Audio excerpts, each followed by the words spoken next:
በስመ አብ ወወልድ ወመንፈስ ቅዱስ አሐዱ አምላክ አሜን።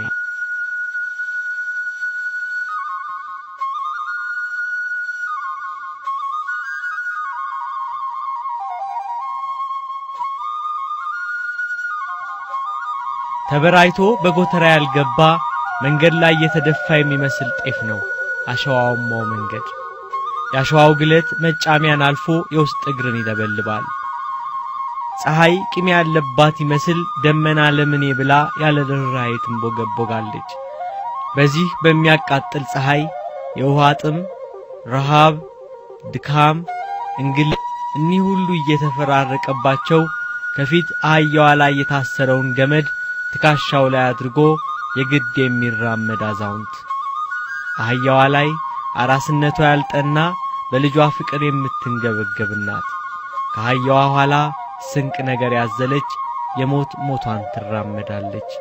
ዮሴፍ፣ ድንግል ማርያም፣ ሰሎሜ። ሄሮድስ ሕፃኑን ሊገድለው ይፈልጋልና እናቱንና ሕፃኑን ይዘው ወደ ግብጽ ሸሸ። እግዚአብሔር መልአክ አረጋዊ ዮሴፍን ተናገረው። በዚህ የነብዩ የሆሴ የትንቢት ቃል ተፈጸመ። ልጄን ከግብጽ ጠራሁት። የእመቤታችን የቅድስት ድንግል ማርያም ስደት ከቤተልሔም እስከ ደብረ ቁስቋም።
ድንግል ማርያም ጌታን በከብቶች በረት ከወለደች በኋላ በስምንተኛው ቀን ወደ ቤተ መቅደስ በወሰደችው ጊዜ የክርስቶስ ከመቤታችን ተወልዶ ለእስራኤል ዘነፍስ ተስፋ የሆነውን ሕፃን ሳያይ እንዳይሞት ትንቢት የተነገረለት አረጋዊ ሰው ስምዖን በኦሪት ሥርዓት እጅ መንሻ የገባለትን ሕፃን ታቅፎ ዓይኖቹ ለሕዝብ ሁሉ መድኃኒት የሆነውን ሕፃን ማየቱን በመሰከረበት ሰዓት ለዓለም ሁሉ መድኃኒት እንዲሆን ምክንያት በሆነች እናት ላይ በነፍስሽ ሰይፍ ያልፋል፣ ብዙ መከራ ትቀበያለሽ ብሏት ነበር።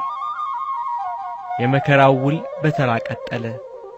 አጋንንት በቅናት የፈነቀሉት ከተራራ ላይ የሚናድ ናዳ ይመስል አንዱ ሌላውን እየነካው መከራው በላይ በላይዋ ተጨመረ። እናትነትን ከድንግልና ድንግልናን ከእናትነት አስተባብራ ያዘች በአቤል የዋህነት የተመሰለች እመቤት ልጇን ሄሮድስ ሊገለው ይፈልጋልና ጫጩቶቿን ካራዊት እንደምትከላከል ርግብ በቅፏ ከልላ መጨረሻው መቼና የት እንደሆነ ወደማይታወቅ ለስደት ተነሳች። ወደ ግብጽ እንዲሸሹ መልአክ ከነገራቸው በኋላ ይዋል ይደራራሉ። ግን እስካመሻሹ ታገሱ። ለዓይን ያዝ አድርጎ ከዋክብት በሰማይ ላይ ሲያበሩ ጨረቃ ጥቂት ለመንገዳቸው የሆነውን ብርሃን ስትፈነጥቅላቸው አረጋዊ ሰው ዮሴፍ የታሰረችውን አህያ ፈቶ እመቤታችንን ከልጇ ጋር አስቀመጣት። በከዘራ ላይ ያንጠለጠለውን ስንቅ በትከሻው ላይ አነገተ። በእጁ አህያዋን በገመድ አስሮ ይስባታል። ሰሎሜ ከኋላ ትከተላለች። የስደት ጉዞ። ሰብአ ሰገል በእርሱ በኩል እንዲመለሱና የተወለደው የአይሁድ ንጉሥ ያለበትን ቦታ እንዲነግሩት የሚጠብቃቸው ሄሮድስ ባለመመለሳቸው ሰብአ ሰገል እንዳታለሉት ገባው። ስለዚህ ሕፃኑን ለማግኘት በቤተልሔም ባሉ ከ2 ዓመት በታች በሆኑ ሕፃናት ላይ ሞት ይፈርድ ዘንድ ዲያብሎስ አማከረው። በቤተልሔም ለሚገኙ እናቶች ለልጆቻችሁ ምግብና ልብስ ሰጣችኋለሁ ብሎ ደልሎ ከሰበሰባቸው በኋላ ከእናቶቻቸው ክንድ ላይ ልጆቻቸውን እየነጠቀ ሰየፋቸው። ከሚታረዱት መካከል የመንግስቱን ተቀናቃኝ የስልጣኑን ባላንጣ ያለውን ያገኘ መስሎት የቤተልሔም ሕፃናትን በደም አጠመቃቸው። የእናቶቻቸው ሪታ፣ የቤተልሔም ከተማ የደም ጎርፍ፣ የሕፃናቱ የሲቃ ለቅሶ። እግዚአብሔር እንዲህ ይላል አለ ኤርምያስ፣ የዋይታና የመራራ ልቅሶ ድምፅ በራማ ተሰማ። ራሔል ስለ ልጆቿ ለቀሰች የሉምና፣ ስለ ልጆቿም መጽናናትን እምቢ አለች። ትንቢተ ኤርምያስ ምዕራፍ 31 ቁጥር 15። ስደተኛዋ እናት ልጇን ታቅፋ ወደ ግብጽ እየሸሸች ነው። ልጇን ያገኘ መስሎት ሄሮድስ በመንደሯ ነዋሪዎች በቤተልሔም እናቶች ላይ ያደረሰውን ግፍ አልሰማችም። በቀንም በሌሊትም በፀሐይም በጨረቃም ይጓዛሉ ቤተልሔምና አካባቢዋን ለመልቀቅ። ለዓለም ሁሉ ሕይወትን ለአዳም ልጆች ሁሉ መድኃኒትን ይዛ ከሀገር ሀገር ተሰደደች። ለስደቷ ምክንያት ባላንጣዋ ሄሮድስ ይሁን እንጂ ጠንሳሽና ምቀኛው ግን ጥንተ ጠላታችን ዲያብሎስ ነው። በኦሪት ዘፍጥረት ምዕራፍ 3 ላይ በአንተና በሴቲቱ መካከል በዘርህና በዘሯ መካከል ጠላትነትን አደርጋለሁ ተብሏል። አንተ በተባለ ዲያብሎስ፣ ሴቲቱ በተባለች እመቤታችን መሃል ጠላትነት አለ። እርሱ ዲያብሎስ የሰው ልጆችን ሰላም አይሻም። ሴቲቱ የተባለች እመቤታችን የሰው ልጆች ሁሉ ሰላም በውስጧ አስገኝታለችና እርሷ የሰላም ንግሥት ነች። ታዲያ እንደምን ጸብና ሰላም ፍቅርን ይመስርቱ? ስለዚህ ነው ባለራእዩ ቅዱስ ዮሐንስ በፍጥሞ ደሴት ጌታ መጻኢውን ሲገልጽለት ጨረቃ ከእግሮቿ በታች አላት፣ በራሷም ላይ የ12 ከዋክብት አክሊል የሆነላት አንዲት ሴት ነበረች። እርሷም ጸንሳ ነበር፣ ምጥም ተይዛ ልትወልድ ተጨንቃ ጮኸች። ዘንዶም ሴቲቱ በወለደች ጊዜ ሕፃኑን እንዲበላ ልትወልድ ባላት ሴት ፊት ቆመ። አሕዛብን ሁሉ በብረት በትር ይገዛ ዘንድ ያለውን ልጅ ወለደች። ሴቲቱም 1260 ቀን እንዲመግቧት በእግዚአብሔር ተዘጋጅቶላት ወደ ነበረ ስፍራ ወደ በረሃ ሸሸች። ዘንዶ ወደ ምድር እንደተጣለ ባየ ጊዜ ወንድ ልጅ የወለደችውን ሴት አሳደዳት። ከባቡ ፊት ርቃ አንድ ዘመናትን የዘመንንም እኩሌታ ወደምትመገብበት ወደ ስፍራዋ ወደ በረሃ እንድትበር ለሴቲቱ 2 የታላላቅ ንስር ክንፎች ተሰጣት። ራእየ ዮሐንስ ምዕራፍ 12 ከቁጥር 1 ጀምሮ። ሄሮድስ ካስፈጃቸው ሕፃናት መካከል ንጉሡ ክርስቶስ አለመኖሩን ዲያብሎስ ለሄሮድስ ነገረው። እርሱ ሕፃናቱን ሲፈጅ ጌታ በእናቱ ጀርባ ሆኖ ወደ ግብጽ ሸሽቷል። ሄሮድስ ወደ ግብጽ መሸሻቸውን ሲሰማ 4 አለቃ ጦር ከነጭፍራው የዕለት ሽልማት ሸልሞ ተወለደ የተባለውን ንጉሥ ይዘው ከመጡ ሙሉ ሽልማት ሸልማችኋለሁ ብሎ ሰደዳቸው። አንድን ነፍስ ለማደን 4 አለቃ ጦር በፈረስና በበቅሎ እየታገዙ ሕፃኑንና እናቱን ፈልገው ዱካቸውን ተከትለው የገቡበት ገብተው አድነው ሊያመጧቸው አዘመተ። ስደተኛዋ እናት ልጇን ከሄሮድስ ጦር ሸሽጋ ትጓዛለች። ከኋላ 4 አለቃ ጦር ከነጭፍሮቹ ያሳድዷታል።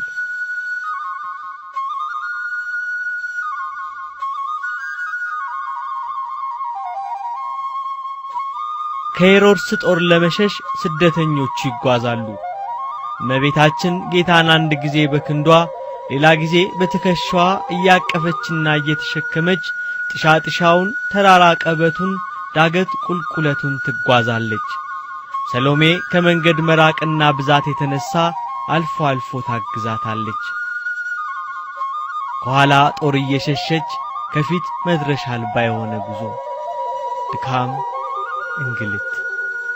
ይህ ሁሉ አስቀድሞ የታየው የአባቷ የዳዊት ልጅ ሶሎሞን ባልበረታ አቅም በደከመ ጉልበት ፀሐይ ባዛለው ሰውነት ሐዘን በቦረቦረው መንፈስ መሰደድሽ ይበቃል፣ እቴ ሙሽራዬ ሱላማጢስ ሆይ ተመለሺ አላት። እኛም ተመለሺ እናታችን ሱላማጢስ ተመለሺ ተመለሺ ተመለሺ እናይሽ ዘንድ ተመለሺ እንላታለን።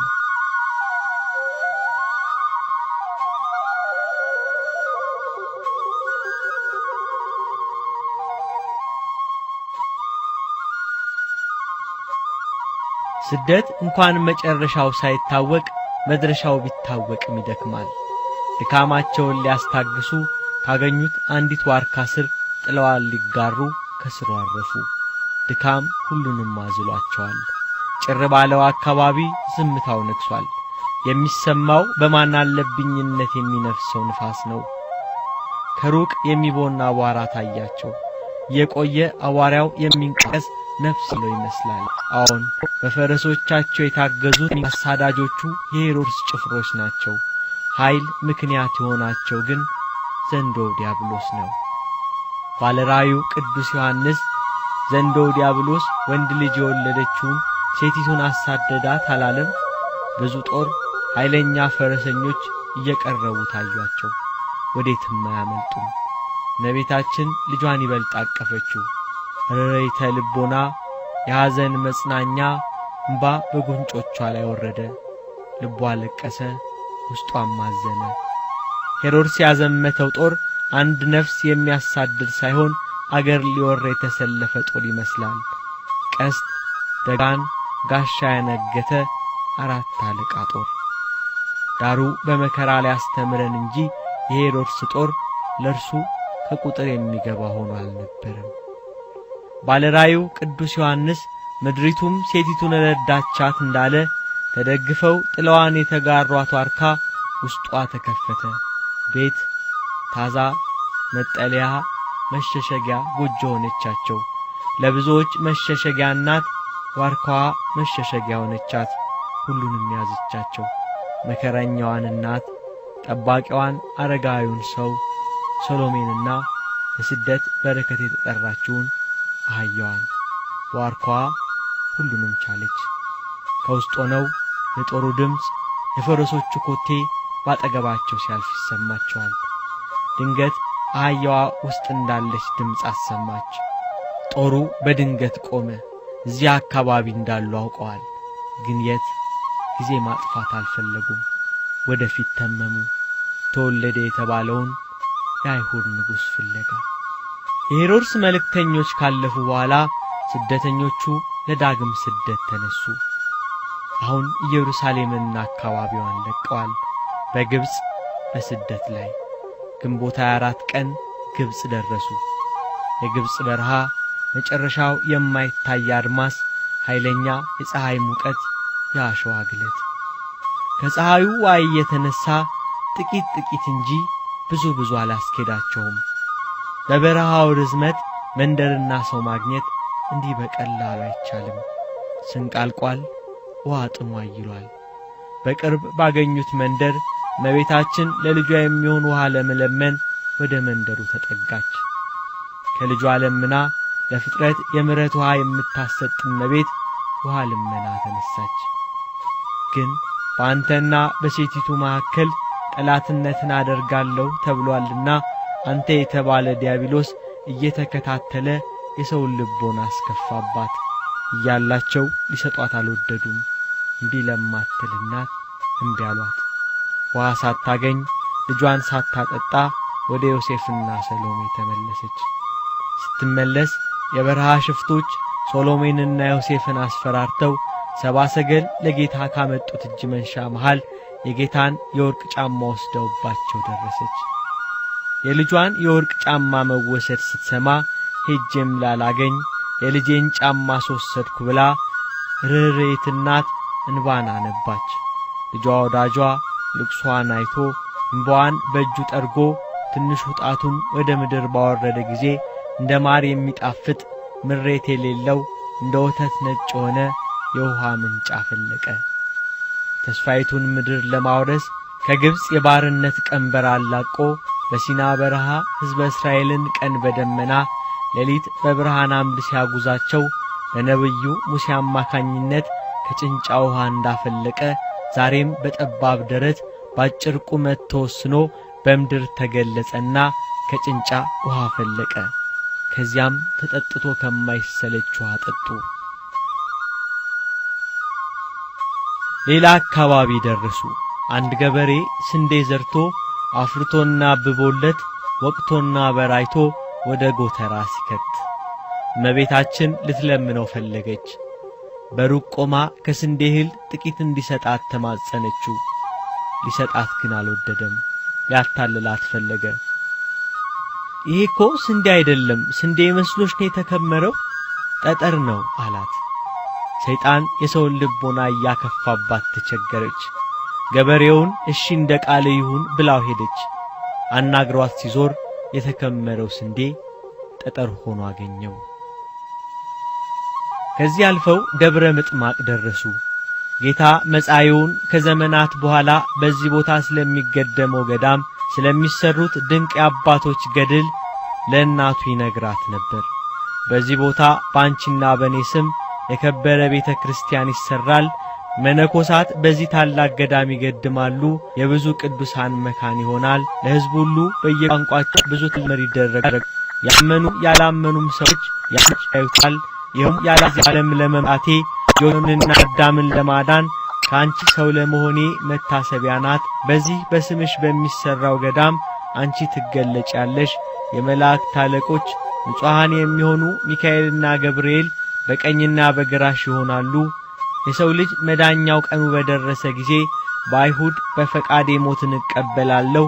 አንቺን ከሰማያውያን መላእክት ልዕልት እንደሆንሽ ከመሬታውያን ጻድቃን የከበርሽ እንደሆነ ያውቁ ዘንድ ይደረግልኛል ብሎ አምኖ አንቺን በኔ ስም የለመነ ይደረግለታል አላት። ስለማይታበል ቃሉ በዚያ ቦታ ላይ በእመቤታችን ስም የከበረች ቤተ ክርስቲያን ተሰራች። ጽዮንን ክበቧት እንዳለ ቅዱስ ዳዊት በዙሪያዋ መነኮሳት ተሰባሰቡ። እጅግ ታላቅ ገዳም ሆነች። ስሟም ደብረ ምጥማቅ ተሰኘ። በሁሉም ዘንድ የታወቀች ሆነች። ዛሬ ድረስ በዚህ ቃል ኪዳን የሚታመኑና በዚያ ገዳም የሚሰባሰቡ በእመቤታችን ምክንያት ፍጹም ድንቅ ተአምራትን ያያሉ። በዚያች ቤተ ክርስቲያን ጉልላት ላይ እመቤታችን ዛሬ ድረስ ትገለጻለች። ክርስቶስ ከሄሮድስ ሲሸሽ እንጂ ባለፈባቸው አካባቢዎች ሁሉ ፍጥረታትን እየባረከ ቅዱሳት መካናትን እየቀደሰ ነበር። የዓለም መድኃኒትን በቅፏ ይዛ ልጇን ከሞት ለመታደግ የሐዘን መጽናኛ ተስፋ ለቅቡፃን በስደት ጉዞዋ ንፋቶስ ወደምትባል ሀገር ደረሰች። በዚያ የዘንዶ ውጊያ በጥቂቱ ቀለለላት። ሀገሬው ሰው የሚወዱ ሆነው ተገኙ። ከዚህ አልፎ ስሙ ዮሴፍ የሚባል ድግር የሚጠርብ የዚህ ሀገር ሰው የስደተኞቹን ዜና ሰማ። ቀድሞ ወደ ኢየሩሳሌም በሄደ ጊዜ ሽማግሌ ዮሴፍ አሳድሮት ነበርና እርሱም በእንግድነት ተቀበላቸው፣ ወደ ቤቱም ወሰዳቸው። በዚያም ጥቂት ቀን ሰነባበቱ። የተአምራት ባለቤት የጠቢባን ጠቢብ ጌታ በዚህም ድንቅ ተአምራትን አደረገ። እመቤታችን ቅድስት ድንግል ማርያም በስደቷ ስሟ ቁስያ ወደምትባል ሀገር ደረሰች። በዚህ ሀገር የጣዖት ሥራ የነገሰበት አጋንንት ሕዝቡን በአምልኮተ ባዕድ ያንበረከኩበት ነበር።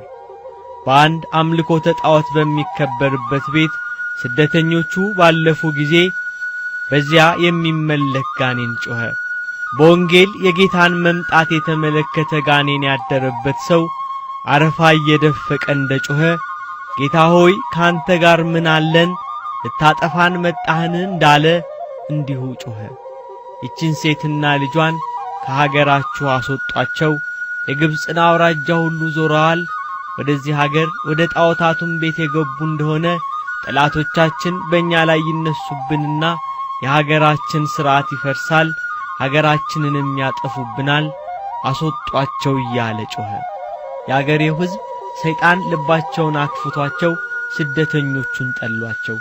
ሕዝቡም ወደ ጣዖት ቤቶቻቸው የገቡ እንደሆነ የሀገራችን ሥርዓት ይፈርሳል፣ ሀገራችን ይጠፋብናል፣ መከበራችን ይቀራል እያሉ ጮኹ።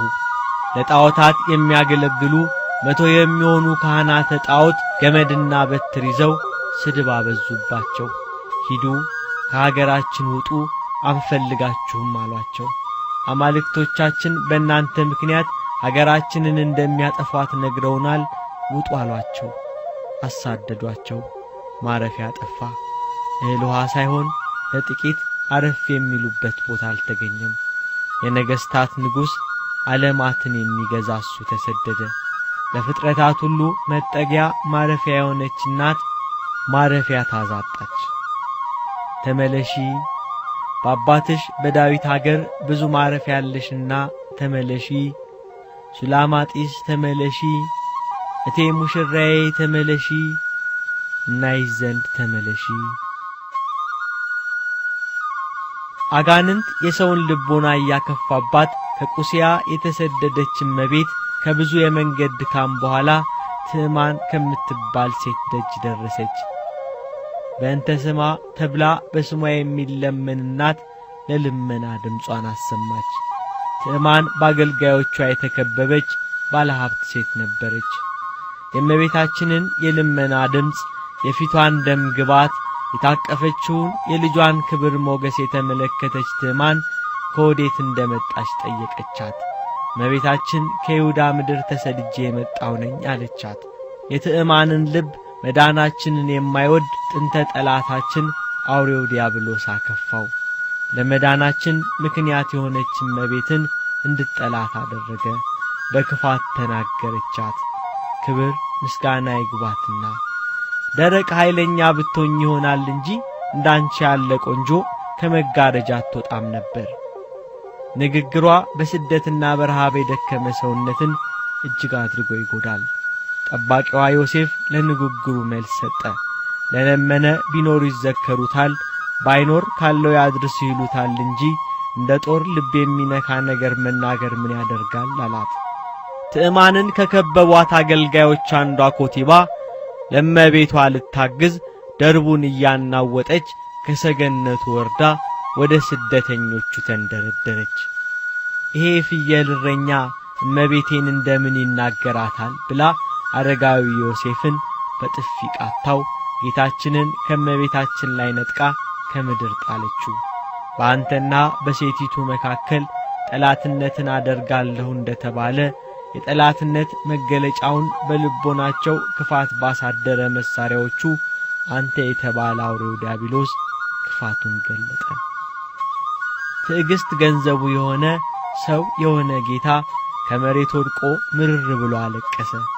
የልጇ ለቅሶ የትዕማን ክፋት ያቺ የሐዘንተኞች መጽናኛ እናት እንባ እንድታነባ አደረጋት። እንባ በፊቷ ወረደ። ልጇን ከመሬት ልታነሳው ዝቅ ስትል አረጋዊ ሰው ዮሴፍ ታያታንሺው አምላክነቱን ይግለጽ አለ። ብዙም አልቆየም። በአሮን ክህነት በእግዚአብሔር በተመረጠ በቅዱሱ ሙሴ ላይ የዘለፋና የትዕቢት ቃል የሰነዘሩ ምድር ተከፍታ ዳታንንና ወንድሟ አቤሮንን እንደዋጠቻቸው ትዕማንን ከነገረዶቿ ዋጠቻቸው። በዙሪያዋ የነበሩት የክፋት ተባባሪ ቤተሰቦቿ ጦጣና ዝንጀሮ እየሆኑ የገዛ ውሾቻቸው እያሳደዷቸው ገደል ለገደል ተባረሩ። በቅዱስ መጽሐፍ ንጉሥ ናቡከደነጾር ሆይ ከሰዎችህ ተለይተህ ትሰደዳለህ፣ መኖሪያህም ከምድር አራዊት ጋር ይሆናል፣ እንደ በሬም ሳር ትበላ ዘንድ ትገደዳለህ፣ 7 ዘመናትም ያልፍብሃል። ይህም በናቡከደነጾር ላይ ደረሰ። ጠጉሩም እንደ ንስር ጥፍሩም እንደ ወፎች ሆነ፣ እንደ በሬም ሳር በላ እንደተባለ በናቡከደነጾር ላይ የታየ አምላክ ሥራ አሁንም አዳምን ከነ ልጆቹ ለማዳን በሥጋ የተገለጸ አምላክ ተአምራትን አደረገ። ትዕማንና አገልጋዮቿም እንዲሁ ሆኑ። ሕፃኑንና እናቱን ይዘህ ወደ ግብጽ ሽሽ ያለው የእግዚአብሔር መልአክ ተመለሱ እስኪላቸው ወደፊት ይጓዛሉ። የስደቱን መከራ እየተቀበሉ ጌታ አምላክነቱን እየገለጸ ምድርን በበረከት እየመላና እየባረከ ከዚህ ቀደም የልጇን ጫማ የዘረፉት ወንበዴዎች በሌላ አካባቢ ያገኟቸው። በፊት ያገኟቸው በመንደር ውስጥ ነበርና በበረሃ ያገኟቸው ፈልገው ነበር። ተሳካላቸው። ሰይፋቸውን መዘው ሊዘርፏቸው ተነሱ። ከመቤታችን እጅ ላይ ብዙ መከራ ያየችበትን ሄሮድስን ፍራቻ ከሀገር ሀገር የተሰደደችለት ልጇን ነጠቋት። የለበሰውን የምስራቅ ሰዎች እጅ መንሻ ይሆን ዘንድ ያመጡለትን ልብሱን ገፈፉት። የተራቆተ የምታለብስ እናት የለበሰችውን ገፈፏት። በራሷ ላይ የነበረውን ነጭ ሐር ሻሽ ወሰዱባት። ዮሴፍና ሰሎሜንም ዘረፏቸው። የሚፈልጉትን የነጠቁት ሽፍቶች ጥቂት ከነርሱ ሄደው መልሰው ቆመው ለስደተኞቹ በማይሰማ በሆነ ጉዳይ ይከራከራሉ።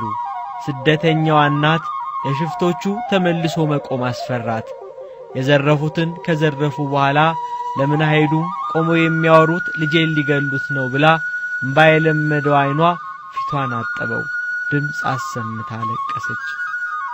ልጄ ወዳጄ ከእንግዲህ ወዴት እሄዳለሁ? ወዮልኝ፣ ወዮታ አለብኝ። አንተን እንዳይገሉብኝ ሄሮድስን በመፍራት ካንተ ጋር ከኢየሩሳሌም ሸሸው። እዚህ እስክደርስ ብዙ መከራ ከፈልኩ። ረሃቡ፣ ጥሙ፣ የፀሐዩ ዋዕይ። ዛሬ ግን ከሄሮድስ የከፉ ወንበዴዎች አጋጠሙኝ። ምነው በሀገሬ በነበርኩ፣ ዮሴፍን የሚያውቁት ወዳጅ ጎረቤት ዘመድ አዝማዶቼ ባሉበት በቤተልሔም በነበርኩ። እንዳይገሉ ዮሴፍ ይለምናቸው ነበር። ልጄ ወዳጄ የዓይኔ ብርሃን፣ በዚህ ምድር ማንን አውቃለሁ? ወደ ማን እጮኻለሁ? አሁን በራ ውስጥ ነኝ። ብጮህ ባለቅስ ማን ይሰማኛል? ዛሬ ከኔ ጋር ያለቅሱ ዘንድ የሚያውቁኝን ሰዎች፣ ልጆች የወለዱ እናቶች የደረሰብኝን መከራ፣ በልቦናዬ ያደረብኝን ፍርሃት፣ ያገኘኝን ጽዋተ መከራ ያዩ ዘንድ ወዴት አሉ? ልጄ ወዳጄ እስካሁን የከፈልኩትን መከራ፣ የደረሰብኝን ስቃይ ሁሉ እችላለሁ። ነገር ግን እኒህ ሽፍቶች ሲገሉ ባየው ጊዜ ፍጹም ሐዘን እንዳያገኘኝ እንዴት አደርጋለሁ? ልጄ ወዳጄ ዕለት ዕለት የምትነግረኝ የሚያስደስት ነው። የዓይኖቼ ብርሃን፣ የነፍሴና የሥጋዬ ድህነት ሆይ፣ ሴቶች ጡታቸውን ለልጆቻቸው ሲያጠቡ ባየው ጊዜ ምን ላድርግ? ሄሮድስ ከጡታቸው ለይቶ ልጆቻቸውን የገደለባቸው ሴቶች ዛሬ ከኔ ጋር ያለቅሱ ዘንድ ሻለሁ። ክቡራን አባቶቼ ነቢያት ዛሬ ከኔ ጋር ያለቅሱ ዘንድ ወዴት አሉ? ልጄን ለመውለድ ያበሰረኝ ገብርኤል መልአክ በዚህ ቦታ ለቅሶዬን ያይ ዘንድ ከኔ ጋር ቢኖር እወዳለሁ። ከዘመዶቼ ወገን የምትሆን ኤልሳቤጥ ልጇም ዮሐንስም የልቦናዬን ሐዘን ያዩ ዘንድ ከኔ ጋር ሊሆኑ እወዳለሁ። ልጇን ወደ ደረቷ አስጠግታ ፊቷን በፊቱ ላይ አድርጋ የመረረ ልቅሶ አለቀሰች። ልጇ ወዳጇ እናቴ ሆይ አታልቅሺ፣ ከዕለተ ዓርብ አስቀድሞ ቀስፈስም አላት። ከቶች አንዱ ያችን ስታለቅስ አይቶ ሆናው ተናወጥ ተጸቅሶ በሐዘኗ ብዛት በእንባዋ መፍስ የዘረፉትን ሁሉ እንዲመልሱላቸው ፈልጓል። ሌላው ግን በጭካኔው ጸንቷል። ደጉ ሽፍታ ይሄ ብላቴና የንጉሥ ልጅ ይመስላል፣ እንደሱም ያለ ብላቴና የሚያጥለው ማለት የዚህ ሕፃን ራቁን መቆም ውስጤን አውቆታል። እነዚህ መንገደኞች ከረፍንባቸውን መዘለው ሌላው ልሳ የሚስማማ ሽፍታ የዘረፉት የሚካፈሉት አነብ ተራ ደግሞ ይካኙ ሽፍታ ነበር። ስለዚህ ከቤተ ጀምሮ እዚህ ድረስ የቀማነውን አልፈውም ሌሊት የዘረፍነውን ሰድ ንጉሥ ብላቴና ከሰው ሁሉ ይልቅ ራቁቱን መቆሙ አስጨንቆኛል እያለ እንዲመልሱ ለመነው። ልቦናውን ለርህራሄ ያነሳው ሽፍታ ፈንታውን ለአንደኛው ሰጥቶ የዘረፉትን መለሱላቸው። እንደውም ሌሎች ሽፍቶች እንዳይተናኮሏቸው ብዙ መንገድ ሊሸኟቸው ከመቤታችን ላይ ደጉ ሽፍታ ጌታን ተቀበለ። ሰይፉን እየተመረኮዘ ጌታን ታቅፎ ስደተኞችን ይሸኟቸው ጀመር። ጥቂት እንደተጓዙ ደጉ ሽፍታ የተመረኮዘው ሰይፍ ተሰበረበት። በጎ ብሰራ ሰይፌን ሰበርክብኝ ብሎ አዘነ። ጌታ የተሰበረብህን ሰይፍ አምጣ ብሎት ሰብስቦ ቢያቀርብለት እንደነበር አድርጎ ሰጥቶታል። ይሄ ደግ ሽፍታ በጌታ ሥራ ተደንቆ ይሄ ብላቴና ከደቂቀ ነቢያት ወገን ነው አለ። የተናገረውን አላወቀውም። ጌታም አንተ አዳምን ቀድመህ ገነት ትገባለህ አለው። በሁለቱ ንግግር ሊዘብት የፈለገ ክፉ ሽፍታ ከደቂቀ ነቢያት ወገን ቢሆን አይደለም አንተ ወንበዴውን ገነት ትገባለህ ማለቱ ብሎ ተሳለቀ። ጌታ ይህን ደግ ወንበዴ ባረከው። ብዙ መንገድ ከሸኟቸው በኋላ ተለያዩ። ለእናቱ ለእመቤታችን ለድንግል ማርያም ስለነዚህ ሁለት ሽፍቶች ፍጻሜ ነገራት። በኢየሩሳሌም አይሁድ አንዱን በቀኜ አንዱን በግራዬ ይሰቅሏቸዋል። በዕፀ መስቀል ላይ በቀኝ ተሰቅሎ የሚያምንብኝ በልቡ ምሕረት ያለ ቸር የሚሆን ይሄ ሽፍታ የአባቴ ፋንታ ነው፣ ከልጆቹና ከአዳም ቀድሞ ገነት ይገባል አላት። ይሄ ደግ ሽፍታ ግብፃዊ ሲሆን ጥጦስ ይባላል። ጓደኛው ደግሞ ዕብራዊ ነው፣ ስሙ ዳክርስ ይባላል።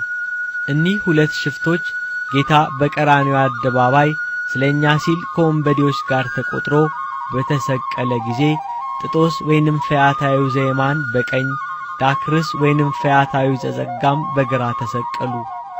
ይሄ የደግነት ሥራው በሽፍትነት ወራቱ ለጌታ ያደረገው በጎ ተግባር ተከትሎት ከጌታ ጋር በተሰቀለ ጊዜ የጌታን አምላክነት ለመግለጽ ተአምራት ሲታይ ፀሐይ ብርሃኗን ስትከለክል፣ ጨረቃ ደም ስትሆን፣ ከዋክብት ሲረግፉ፣ አእባን ሲፈረካከሱ፣ መቃብራት ሲከፈቱ፣ ሙታን ሲነሱ፣ መንጦላይተ ምኵራብ ሲቀደድ፣ እኒህ ሰባቱ ተአምራት ሲደረጉ አይቶ በእርሱ የደረሰው ስቅላት በሥራው እንደሆነ በጌታ የደረሰ ግን ያለ በደሉ እንደሆነ ተረድቶ የጌታን ንጽሕና በገለጸ ጊዜ ዓይኑን ወደ ሰማይ ቢያቀና መድኃኔ ዓለምን በሰማይ በጌትነቱ ተመለከተው።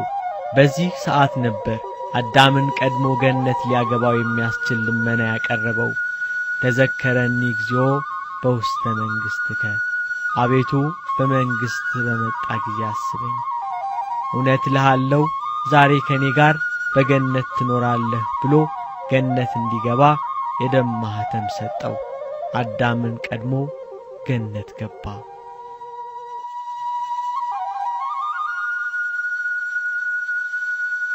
ስደቱ መጨረሻ አልነበረውም። ሌላ ጉዞ ተጀመረ። ድካም፣ እንግልት፣ ስቃይ። ጌታ በፈጣን ደመና ሆኖ ወደ ግብጽ ይወርዳል ብሎ ነቢዩ ኢሳይያስ በትንቢቱ እንደተናገረ ነቢዩም ባቆምም በዚያው መንገድ ኢትዮጵያ መግባታቸውን ተናግሯል። ከጥንት የታሰበ መንገድ አየው፣ ኢትዮጵያና አውራጃዎቿ አይደንግጡ። እመቤታችን በደመና ተጭና ግብጽን አቋርጣ ወደ ኢትዮጵያ መጣች። ኢትዮጵያን ከሰሜን እስከ ደቡብ ከምስራቅ እስከ ምዕራብ ባረከች። የጌታ ስደት ከግብጽ አምልኮተ ጣዖተ ላህምን ያጠፋ ሲሆን ለኢትዮጵያ ደግሞ ከሕገ ኦሪት ወደ ሕገ ወንጌል የተሸጋገረችበትን ትንቢተ ነቢያትን ከስብከተ ሐዋርያት አጣምራ ያመነችበትን የሃይማኖት በር የከፈተላት ነበር። እመቤታችን ቅድስት ድንግል ማርያም ልጇን በቅፏ ይዛ አክሱምን፣ ደብረ ዳሞን፣ ዋልድባን፣ ጣናን፣ ሳህለ ማርያምን፣ ምሁር ኢየሱስን፣ ሌሎችንም ቦታዎች ቀድሳለች። በዚህ ወቅት እመቤታችን ቅድስት ድንግል ማርያም ከልጇ ሀገራችን ኢትዮጵያን በርስትነት ሕዝቧን ቤት አስራት በቃል ኪዳን ተቀብላለች። ሀገራችን ኢትዮጵያ የእናታችን የቅድስት ድንግል ማርያም ሀገር ናት። ከ6 ወር የመከራ ስደት በኋላ የእግዚአብሔር መልአክ ለእመቤታችን ጠባቂ ለአረጋዊ ዮሴፍ ተናገረው። የሕፃኑን ነፍስ የሚሹት ሞተዋልና ሕፃኑንና እናቱን ይዘህ ወደ ኢየሩሳሌም ተመለስ። አሁን መከራ ስደቱ ይበቃታል፣ ትመለስ። ወደ አባቷ ወደ ዳዊት ቤት ትመለስ። ስቃይ፣ እንግልቱ፣ ረሃብ፣ ጥሙ ሁሉ ይበቃል። ወደ አባቷ ወደ ዳዊት ሀገር ትመለስ። ተመለሺ ተመለሺ ተመለሺ፣ ሱላማጢስ ተመለሺ። የልጅሽን ነፍስ የሻቱ ጠላቶቹ ስለሞቱ መሰደዱ ይበቃሻል፣ ቅድስት አገር ይሻልሻል እንበላት። ተመለሺ ተመለሺ።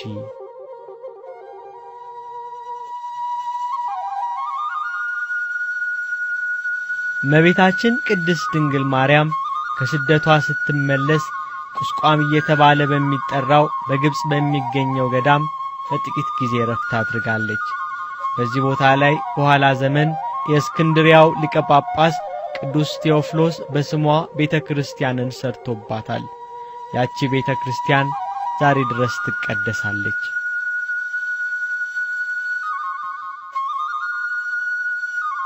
ቤተክርስቲያናችን ዛሬም የአበባ ወራት የአዲስ ሕይወት ተስፋ በሆነ በወርሃ ጽጌ በጽጌያት የምትመሰለውን እናት በሌሊት ዝማሬ ታወድሳታለች። በጽጌ ማህሌት አባቶች አብረዋት ግብጽ ይወርዳሉ፣ በስደቷ ይሰደዳሉ።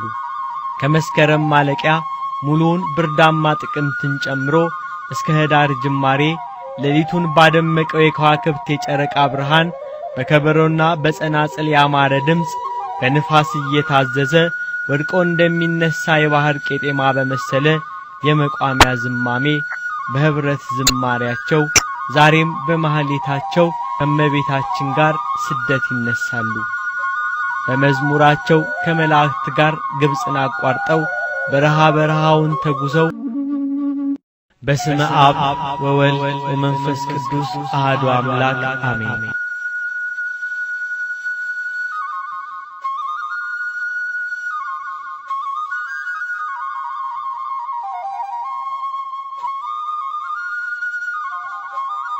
ተበራይቶ በጎተራ ያልገባ መንገድ ላይ የተደፋ የሚመስል ጤፍ ነው አሸዋውማው መንገድ። ያሸዋው ግለት መጫሚያን አልፎ የውስጥ እግርን ይደበልባል። ፀሐይ ቂም ያለባት ይመስል ደመና ለምኔ ብላ ያለ ርኅራኄ ትንቦገቦጋለች።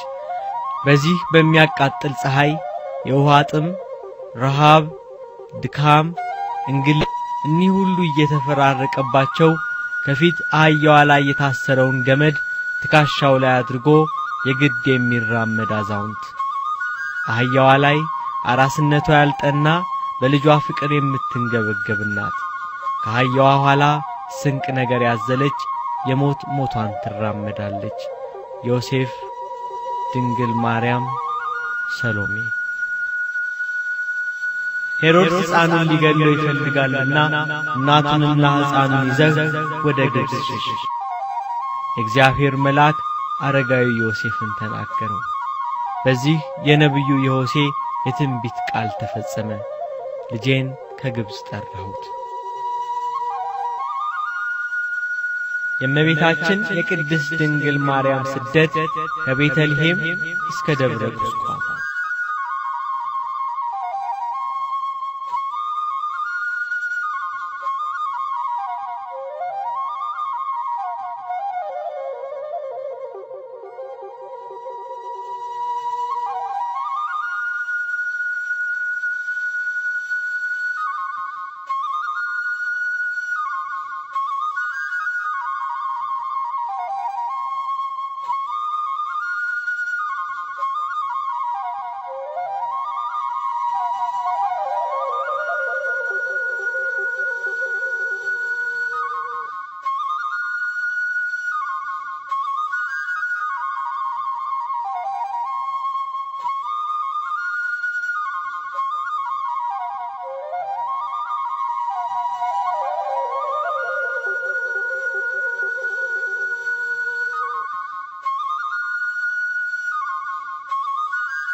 ድንግል ማርያም ጌታን በከብቶች በረት ከወለደች በኋላ በስምንተኛው ቀን ወደ ቤተ መቅደስ በወሰደችው ጊዜ የክርስቶስ ከመቤታችን ተወልዶ ለእስራኤል ዘነፍስ ተስፋ የሆነውን ሕፃን ሳያይ እንዳይሞት ትንቢት የተነገረለት አረጋዊ ሰው ስምዖን በኦሪት ሥርዓት እጅ መንሻ የገባለትን ሕፃን ታቅፎ ዓይኖቹ ለሕዝብ ሁሉ መድኃኒት የሆነውን ሕፃን ማየቱን በመሰከረበት ሰዓት ለዓለም ሁሉ መድኃኒት እንዲሆን ምክንያት በሆነች እናት ላይ በነፍስሽ ሰይፍ ያልፋል፣ ብዙ መከራ ትቀበያለሽ ብሏት ነበር። የመከራው ውል በተራ ቀጠለ። አጋንንት በቅናት የፈነቀሉት ከተራራ ላይ የሚናድ ናዳ ይመስል አንዱ ሌላውን እየነካው መከራው በላይ በላይዋ ተጨመረ። እናትነትን ከድንግልና ድንግልናን ከእናትነት አስተባብራ ያዘች በአቤል የዋህነት የተመሰለች እመቤት ልጇን ሄሮድስ ሊገለው ይፈልጋልና ጫጩቶቿን ካራዊት እንደምትከላከል ርግብ በቅፏ ከልላ መጨረሻው መቼና የት እንደሆነ ወደማይታወቅ ለስደት ተነሳች። ወደ ግብጽ እንዲሸሹ መልአክ ከነገራቸው በኋላ ይዋል ይደራራሉ። ግን እስካመሻሹ ታገሱ። ለዓይን ያዝ አድርጎ ከዋክብት በሰማይ ላይ ሲያበሩ ጨረቃ ጥቂት ለመንገዳቸው የሆነውን ብርሃን ስትፈነጥቅላቸው አረጋዊ ሰው ዮሴፍ የታሰረችውን አህያ ፈትቶ እመቤታችንን ከልጇ ጋር አስቀመጣት። በከዘራ ላይ ያንጠለጠለውን ስንቅ በትከሻው ላይ አነገተ። በእጁ አህያዋን በገመድ አስሮ ይስባታል። ሰሎሜ ከኋላ ትከተላለች። የስደት ጉዞ። ሰብአ ሰገል በእርሱ በኩል እንዲመለሱና የተወለደው የአይሁድ ንጉሥ ያለበትን ቦታ እንዲነግሩት የሚጠብቃቸው ሄሮድስ ባለመመለሳቸው ሰብአ ሰገል እንዳታለሉት ገባው። ስለዚህ ሕፃኑን ለማግኘት በቤተልሔም ባሉ ከ2 ዓመት በታች በሆኑ ሕፃናት ላይ ሞት ይፈርድ ዘንድ ዲያብሎስ አማከረው።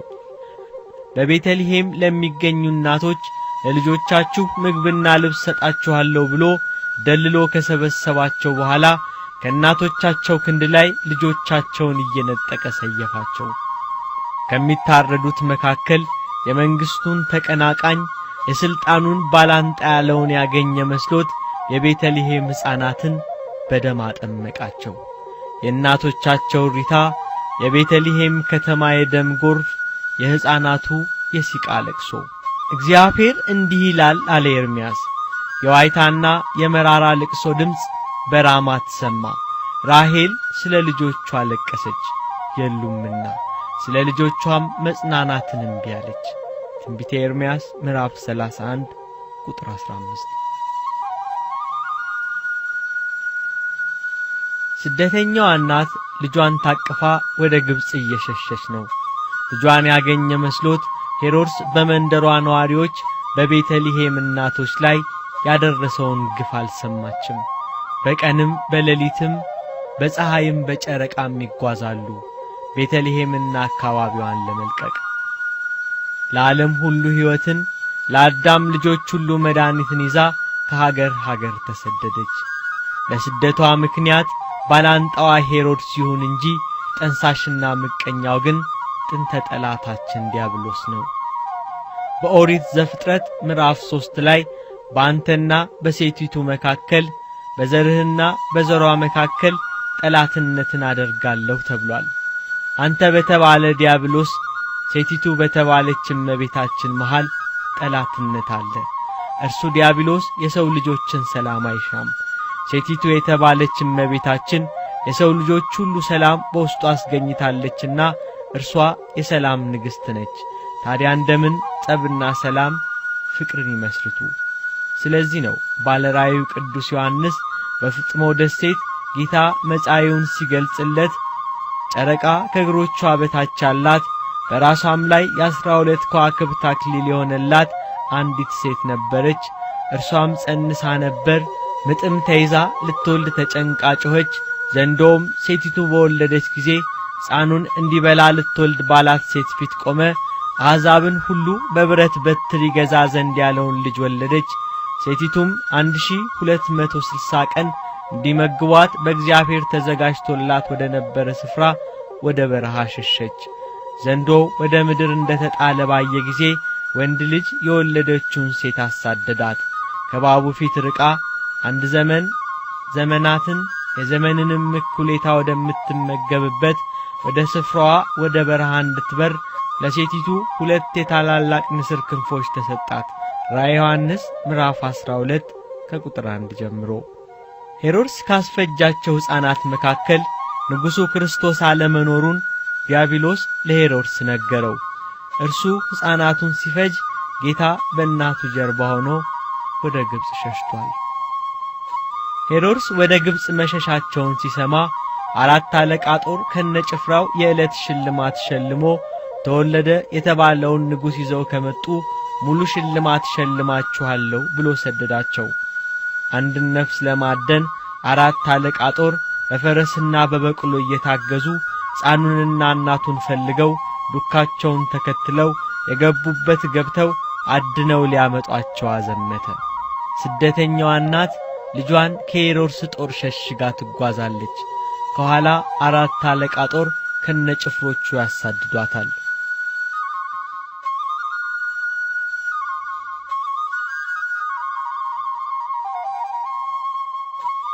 ከሄሮድስ ጦር ለመሸሽ ስደተኞቹ ይጓዛሉ።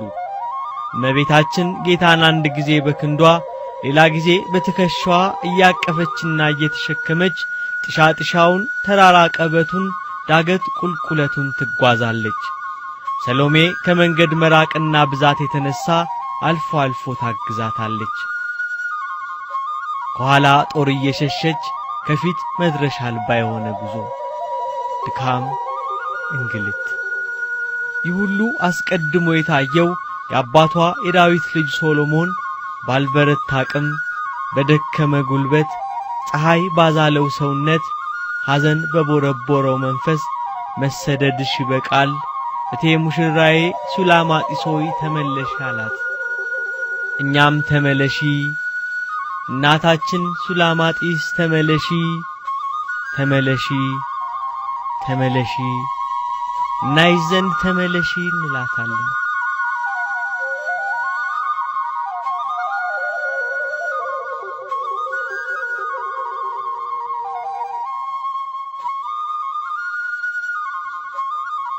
ስደት እንኳን መጨረሻው ሳይታወቅ መድረሻው ቢታወቅም ይደክማል።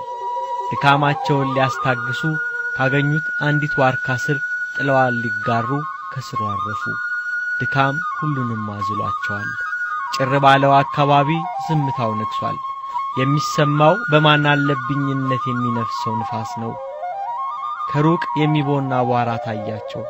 የቆየ አቧራው የሚንቀስ ነፍስ ነው ይመስላል። አሁን በፈረሶቻቸው የታገዙት አሳዳጆቹ የሄሮድስ ጭፍሮች ናቸው። ኃይል ምክንያት የሆናቸው ግን ዘንዶው ዲያብሎስ ነው። ባለራዩ ቅዱስ ዮሐንስ ዘንዶው ዲያብሎስ ወንድ ልጅ የወለደችውን ሴቲቱን አሳደዳት አላለም? ብዙ ጦር ኃይለኛ ፈረሰኞች እየቀረቡ ታዩአቸው፣ ወዴትም አያመልጡም። እመቤታችን ልጇን ይበልጥ አቀፈችው። ረረይተ ልቦና የሐዘን መጽናኛ እንባ በጉንጮቿ ላይ ወረደ። ልቧ ለቀሰ፣ ውስጧም አዘነ። ሄሮድስ ያዘመተው ጦር አንድ ነፍስ የሚያሳድድ ሳይሆን አገር ሊወር የተሰለፈ ጦር ይመስላል። ቀስት፣ ደጋን፣ ጋሻ ያነገተ 4 አለቃ ጦር። ዳሩ በመከራ ላይ ያስተምረን እንጂ የሄሮድስ ጦር ለርሱ ከቁጥር የሚገባ ሆኖ አልነበረም። ባለራዩ ቅዱስ ዮሐንስ ምድሪቱም ሴቲቱን ረዳቻት እንዳለ ተደግፈው ጥለዋን የተጋሯት ዋርካ ውስጧ ተከፈተ። ቤት፣ ታዛ፣ መጠለያ፣ መሸሸጊያ ጎጆ ሆነቻቸው። ለብዙዎች መሸሸጊያ ናት። ዋርካዋ መሸሸጊያ ሆነቻት። ሁሉንም ያዘቻቸው። መከረኛዋን እናት፣ ጠባቂዋን አረጋዩን ሰው ሰሎሜንና ለስደት በረከት የተጠራችውን አህያዋን። ዋርካዋ ሁሉንም ቻለች። ከውስጥ ሆነው የጦሩ ድምፅ፣ የፈረሶቹ ኮቴ ባጠገባቸው ሲያልፍ ይሰማቸዋል። ድንገት አህያዋ ውስጥ እንዳለች ድምፅ አሰማች። ጦሩ በድንገት ቆመ። እዚያ አካባቢ እንዳሉ አውቀዋል። ግን የት? ጊዜ ማጥፋት አልፈለጉም። ወደፊት ተመሙ። ተወለደ የተባለውን የአይሁድ ንጉሥ ፍለጋ። የሄሮድስ መልእክተኞች ካለፉ በኋላ ስደተኞቹ ለዳግም ስደት ተነሱ። አሁን ኢየሩሳሌምንና አካባቢዋን ለቀዋል። በግብጽ በስደት ላይ ግንቦት 24 ቀን ግብጽ ደረሱ። የግብጽ በረሃ መጨረሻው የማይታይ አድማስ፣ ኃይለኛ የፀሐይ ሙቀት፣ የአሸዋ ግለት። ከፀሐዩ ዋይ የተነሳ ጥቂት እንጂ ብዙ አላስኬዳቸውም። በበረሃው ርዝመት መንደርና ሰው ማግኘት እንዲህ በቀላሉ አይቻልም። ስንቅ አልቋል፣ ውሃ ጥሙ አይሏል።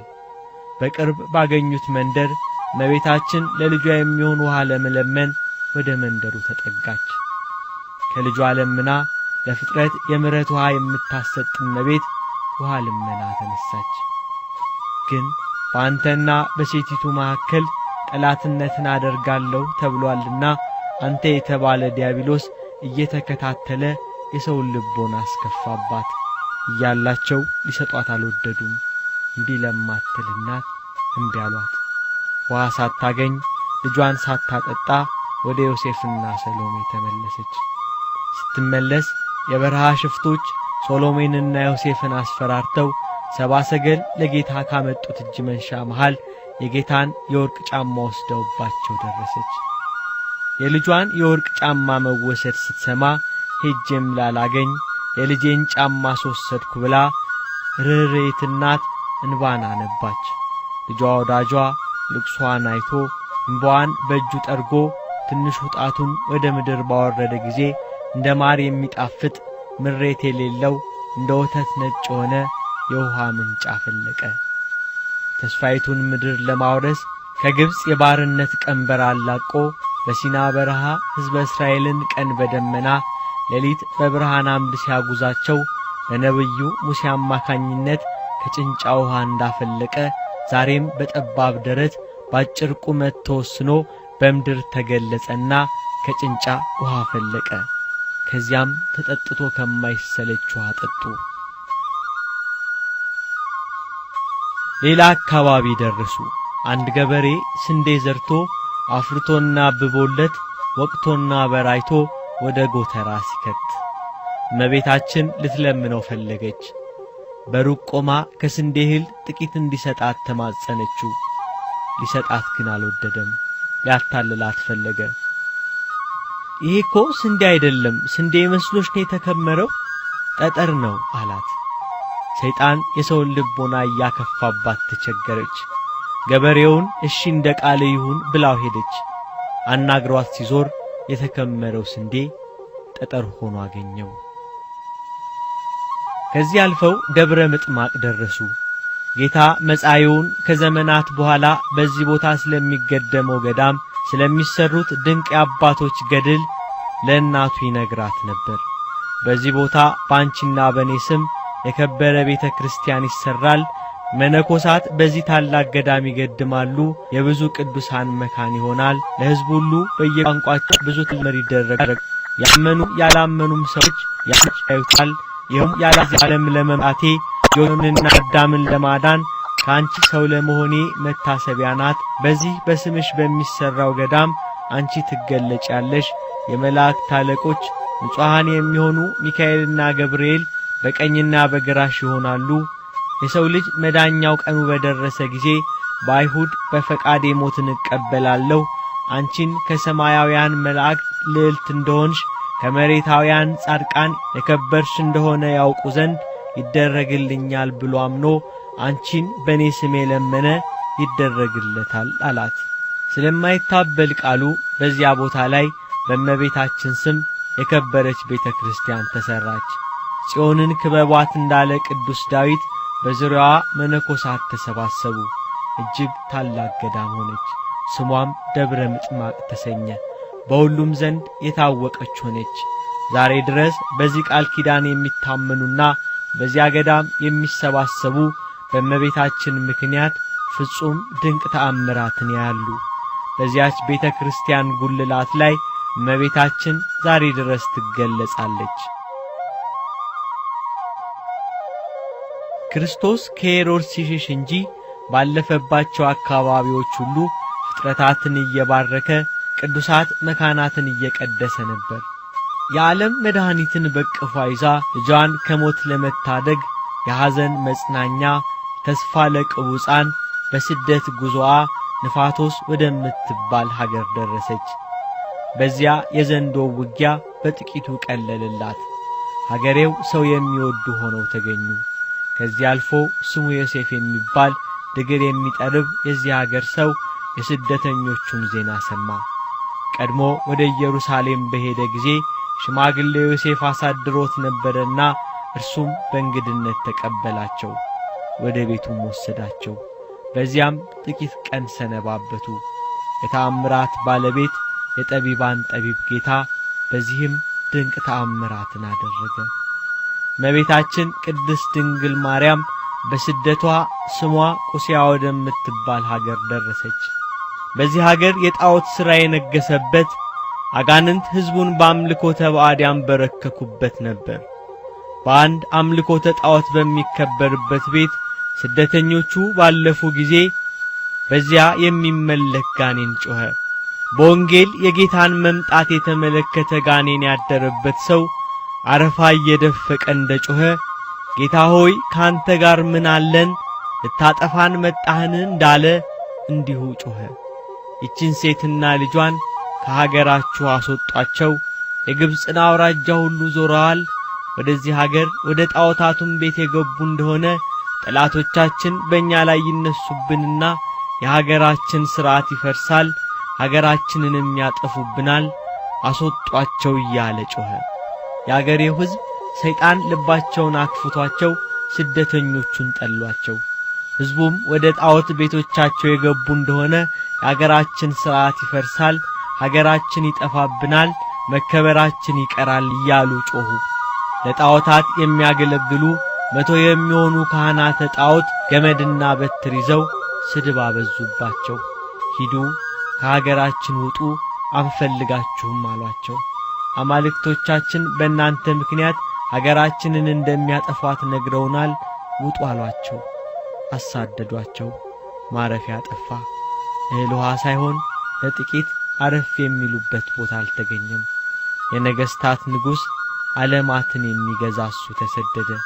ለፍጥረታት ሁሉ መጠጊያ ማረፊያ የሆነች እናት ማረፊያ ታዛጣች። ተመለሺ፣ በአባትሽ በዳዊት ሀገር ብዙ ማረፊያ ያለሽና ተመለሺ፣ ሱላማጢስ ተመለሺ፣ እቴ ሙሽራዬ ተመለሺ፣ እናይሽ ዘንድ ተመለሺ። አጋንንት የሰውን ልቦና ያከፋባት ከቁስያ የተሰደደች እመቤት ከብዙ የመንገድ ድካም በኋላ ትዕማን ከምትባል ሴት ደጅ ደረሰች። በእንተ ስማ ተብላ በስሟ የሚለመንናት ለልመና ድምጿን አሰማች። ትዕማን በአገልጋዮቿ የተከበበች ባለሀብት ሴት ነበረች። የእመቤታችንን የልመና ድምፅ፣ የፊቷን ደም ግባት፣ የታቀፈችውን የልጇን ክብር ሞገስ የተመለከተች ትዕማን ከወዴት እንደመጣች ጠየቀቻት። እመቤታችን ከይሁዳ ምድር ተሰድጄ የመጣሁ ነኝ አለቻት። የትዕማንን ልብ መዳናችንን የማይወድ ጥንተ ጠላታችን አውሬው ዲያብሎስ አከፋው። ለመዳናችን ምክንያት የሆነች እመቤትን እንድትጠላት አደረገ። በክፋት ተናገረቻት። ክብር ምስጋና ይግባትና ደረቅ ኃይለኛ ብትሆኝ ይሆናል እንጂ እንዳንቺ ያለ ቆንጆ ከመጋረጃ አትወጣም ነበር። ንግግሯ በስደትና በረሃብ የደከመ ሰውነትን እጅግ አድርጎ ይጎዳል። ጠባቂዋ ዮሴፍ ለንግግሩ መልስ ሰጠ። ለለመነ ቢኖር ይዘከሩታል፣ ባይኖር ካለው ያድርስ ይሉታል እንጂ እንደ ጦር ልብ የሚነካ ነገር መናገር ምን ያደርጋል አላት። ትዕማንን ከከበቧት አገልጋዮች አንዷ ኮቲባ ለእመቤቷ ልታግዝ ደርቡን እያናወጠች ከሰገነቱ ወርዳ ወደ ስደተኞቹ ተንደረደረች። ይሄ ፍየል እረኛ እመቤቴን እንደምን ይናገራታል ብላ አረጋዊ ዮሴፍን በጥፊ ቃታው ጌታችንን ከእመቤታችን ላይ ነጥቃ ከምድር ጣለችው። በአንተና በሴቲቱ መካከል ጠላትነትን አደርጋለሁ እንደተባለ የጠላትነት መገለጫውን በልቦናቸው ክፋት ባሳደረ መሳሪያዎቹ አንተ የተባለ አውሬው ዲያብሎስ ክፋቱን ገለጠ። ትዕግስት ገንዘቡ የሆነ ሰው የሆነ ጌታ ከመሬት ወድቆ ምርር ብሎ አለቀሰ። የልጇ ለቅሶ የትዕማን ክፋት ያቺ የሐዘንተኞች መጽናኛ እናት እንባ እንድታነባ አደረጋት። እንባ በፊቷ ወረደ። ልጇን ከመሬት ልታነሳው ዝቅ ስትል አረጋዊ ሰው ዮሴፍ ታያታንሺው አምላክነቱን ይግለጽ አለ። ብዙም አልቆየም። በአሮን ክህነት በእግዚአብሔር በተመረጠ በቅዱሱ ሙሴ ላይ የዘለፋና የትዕቢት ቃል የሰነዘሩ ምድር ተከፍታ ዳታንንና ወንድሟ አቤሮንን እንደዋጠቻቸው ትዕማንን ከነገረዶቿ ዋጠቻቸው። በዙሪያዋ የነበሩት የክፋት ተባባሪ ቤተሰቦቿ ጦጣና ዝንጀሮ እየሆኑ የገዛ ውሾቻቸው እያሳደዷቸው ገደል ለገደል ተባረሩ። በቅዱስ መጽሐፍ ንጉሥ ናቡከደነጾር ሆይ ከሰዎችህ ተለይተህ ትሰደዳለህ፣ መኖሪያህም ከምድር አራዊት ጋር ይሆናል፣ እንደ በሬም ሳር ትበላ ዘንድ ትገደዳለህ፣ 7 ዘመናትም ያልፍብሃል።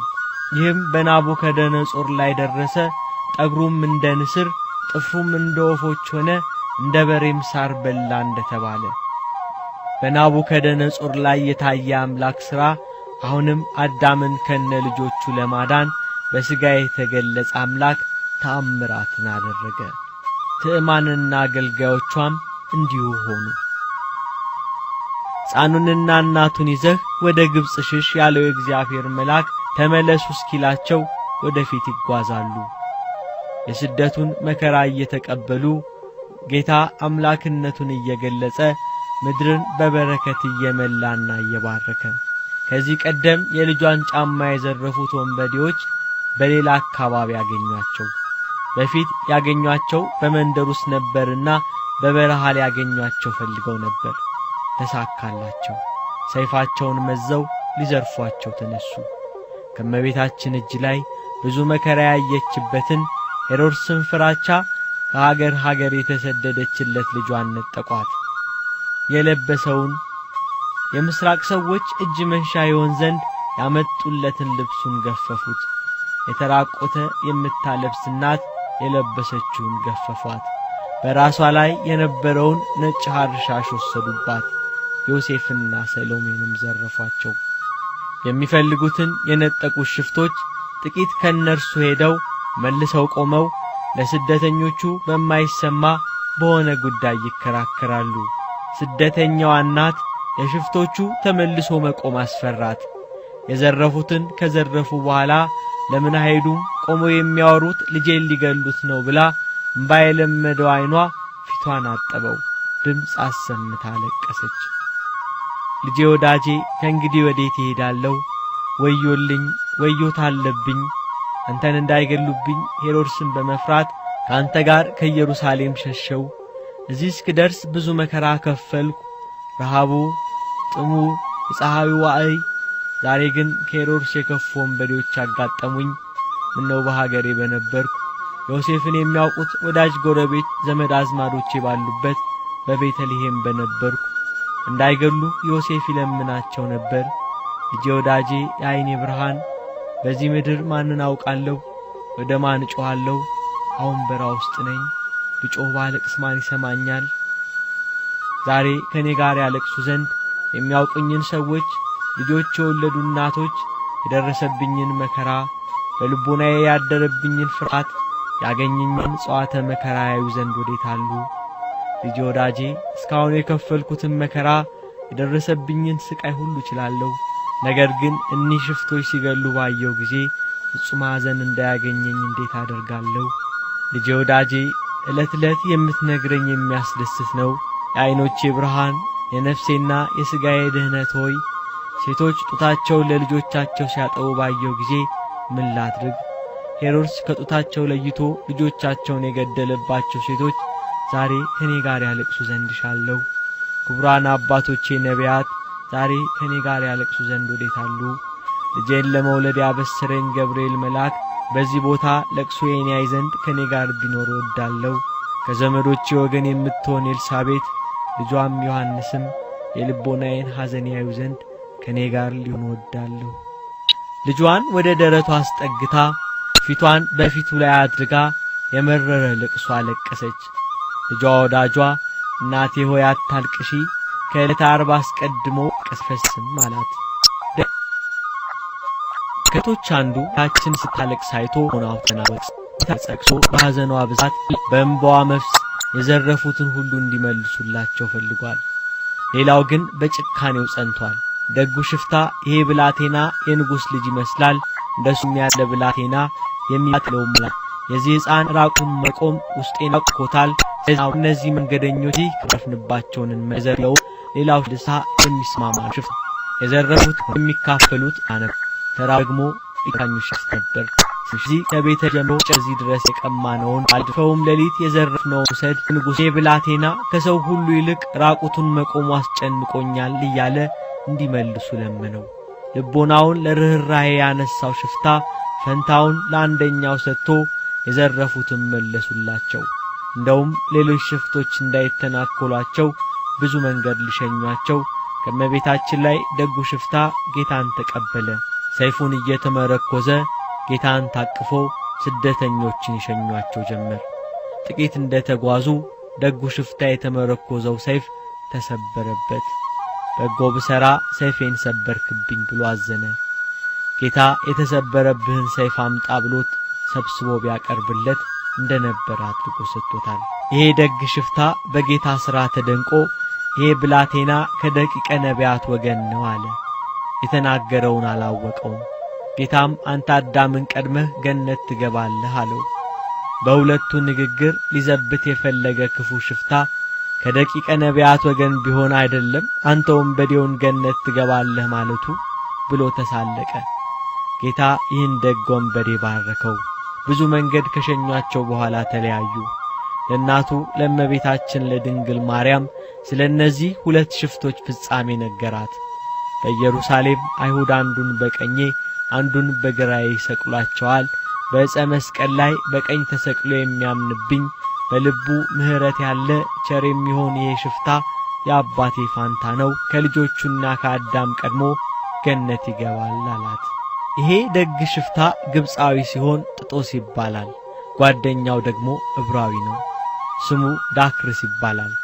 እኒህ ሁለት ሽፍቶች ጌታ በቀራንዮ አደባባይ ስለኛ ሲል ከወንበዴዎች ጋር ተቆጥሮ በተሰቀለ ጊዜ ጥጦስ ወይንም ፈያታዩ ዘየማን በቀኝ ዳክርስ ወይንም ፈያታዩ ዘጸጋም በግራ ተሰቀሉ።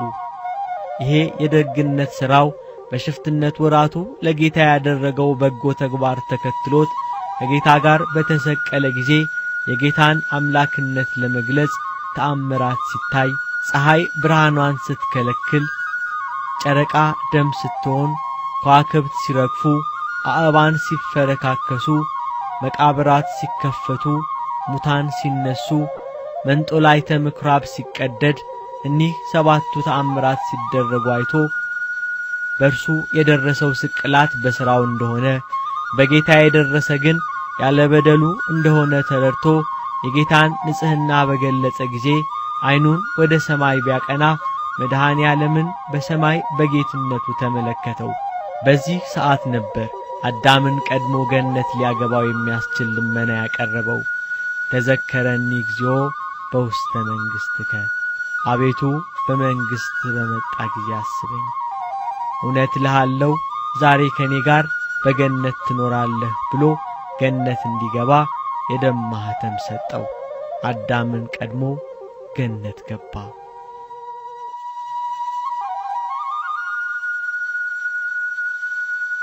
ስደቱ መጨረሻ አልነበረውም። ሌላ ጉዞ ተጀመረ። ድካም፣ እንግልት፣ ስቃይ። ጌታ በፈጣን ደመና ሆኖ ወደ ግብጽ ይወርዳል ብሎ ነቢዩ ኢሳይያስ በትንቢቱ እንደተናገረ ነቢዩም ባቆምም በዚያው መንገድ ኢትዮጵያ መግባታቸውን ተናግሯል።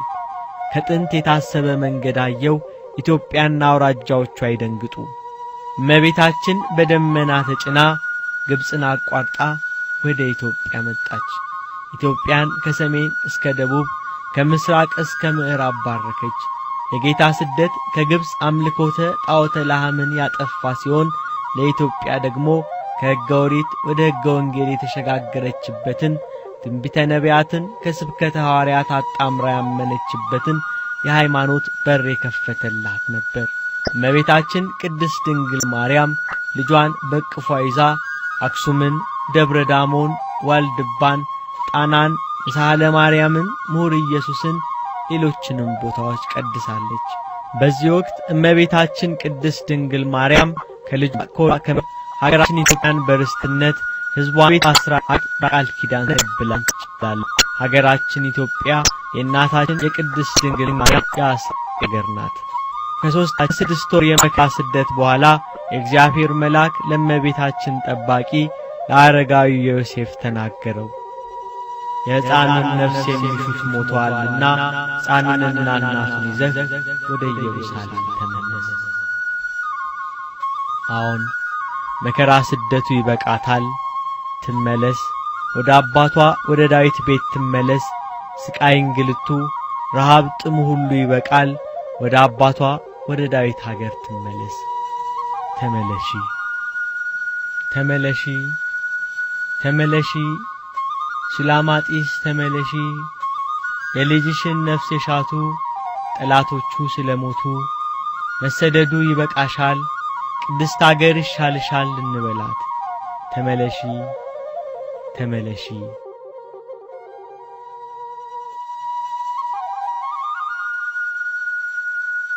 እመቤታችን ቅድስት ድንግል ማርያም ከስደቷ ስትመለስ ቁስቋም እየተባለ በሚጠራው በግብጽ በሚገኘው ገዳም ለጥቂት ጊዜ ረፍት አድርጋለች። በዚህ ቦታ ላይ በኋላ ዘመን የእስክንድሪያው ሊቀ ጳጳስ ቅዱስ ቴዎፍሎስ በስሟ ቤተክርስቲያንን ሰርቶባታል። ያቺ ቤተክርስቲያን ዛሬ ድረስ ትቀደሳለች።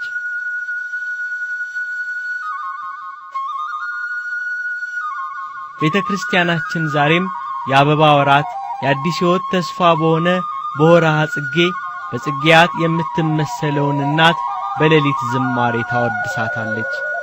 በጽጌ ማህሌት አባቶች አብረዋት ግብጽ ይወርዳሉ፣ በስደቷ ይሰደዳሉ።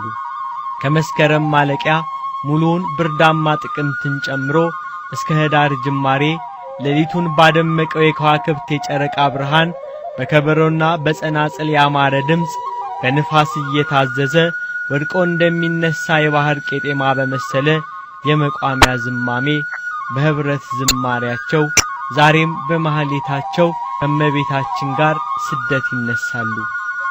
በመዝሙራቸው ከመላእክት ጋር ግብጽን አቋርጠው በረሃውን ተጉዘው